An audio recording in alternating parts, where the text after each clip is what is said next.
Hello and welcome to a new video series on Vedic Astrology where I will be explaining the effects of the sun through various houses of your chart. If you'd like a personal reading for your birth chart, horoscope matching, or any other problem or question that you may have, you may send an email with your birth time, birthplace, and birth date to the email that is in the description of this video, and I'll be doing about 2 free consultations per week. So this video is going to be about the sun position in the first house of your horoscope. So that is your birth chart, your D1, or the Narayani Bhavchalit chart. So let's get started with this video.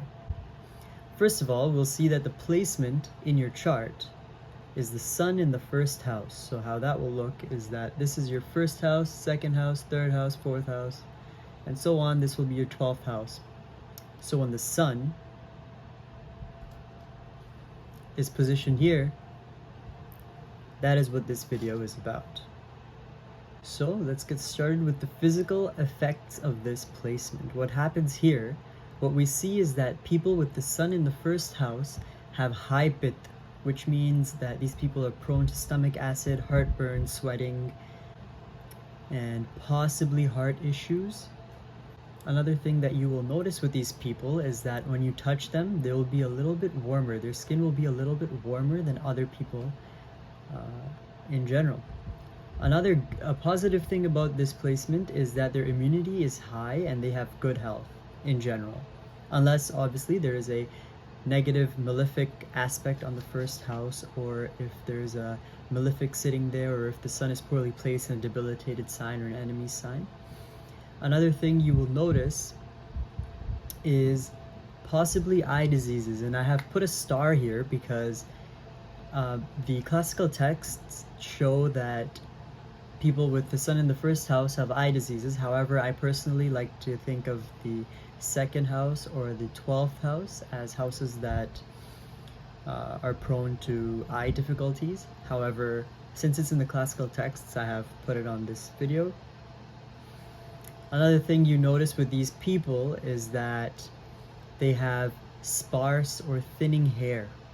It'll just be a little bit thinner in general.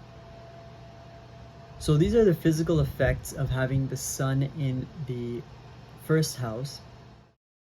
So the first thing we notice with these people is that they have good knowledge and they're very intelligent. So they have an innate ability to quickly grasp concepts, and sometimes what that does is it creates ego also, which we'll get to soon. But these people also have excellent leadership qualities because the sun is a significator of the king, of royalty. So these people have that in their first house. The first house represents the self. So they have these excellent leadership qualities like a king in their first house.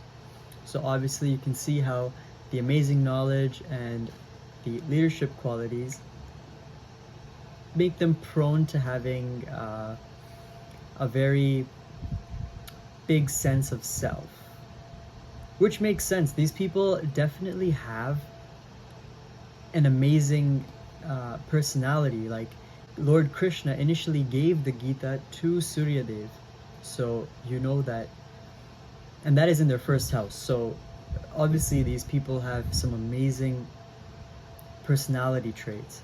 However, ego is a downside, and what this does sometimes, it tends to do, is that since the first house aspect of the sun is onto the 7th house, this ego and the tendency to want to control everything leaks into their domestic life. So these people like to be in control of their spouses, and that sometimes can cause hurdles for them. However, if they can just understand that this is a part of their personality, then that's something that they can overcome very easily. Lack of sense. This is another one that I should have starred because it's contradictory to the first point, which says good knowledge and intelligent, but the lack of sense is not completely out of line, because what happens with this placement is they have the knowledge and the intelligence to grasp concepts, but what happens is the lack of sense is basically in the sense of how to speak to other people, unless the Mercury in their chart is very well placed. sometimes what it does is it takes away their ability to understand how to speak to other people, because they sometimes believe that they are above everyone else. So it kind of creates that paradoxical situation for them, kind of confusion in their own head. And the last thing is that these people may move far away from their birthplace.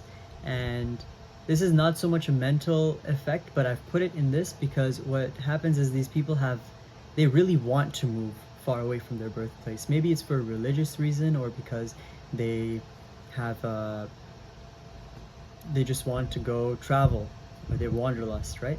So for any reason, whatever it may be, they usually have a pulling need to move to a different place. And so these are the effects of having the sun in the first house. Now, if the sun is debilitated in Libra, then it will take away the positive qualities, and if it is exalted in Aries, it'll increase the positive qualities. So if it's in Aries, then you will see that the person is very authoritative. They have a great sense of self, and they know exactly how to get things done. They have a vision. They're very easily able to tell people, this needs to be done, do this, get it done. But if it's in Libra, then sometimes they have confidence issues. Or if they have confidence, it may be in arrogant side, that they don't have any intelligence to base their ego off of. So with that, I'll wrap up this video, and looking forward to making the next video. If you have any questions, comments, or concerns, you may leave them in the comments.